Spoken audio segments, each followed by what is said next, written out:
las buenas nuevas donde esté el pecador.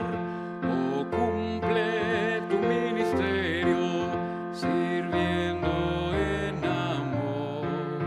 Oh, cumple tu ministerio en la obra del Señor. Predica la Santa Biblia con mensajes de valor, estando en todo tiempo proclamando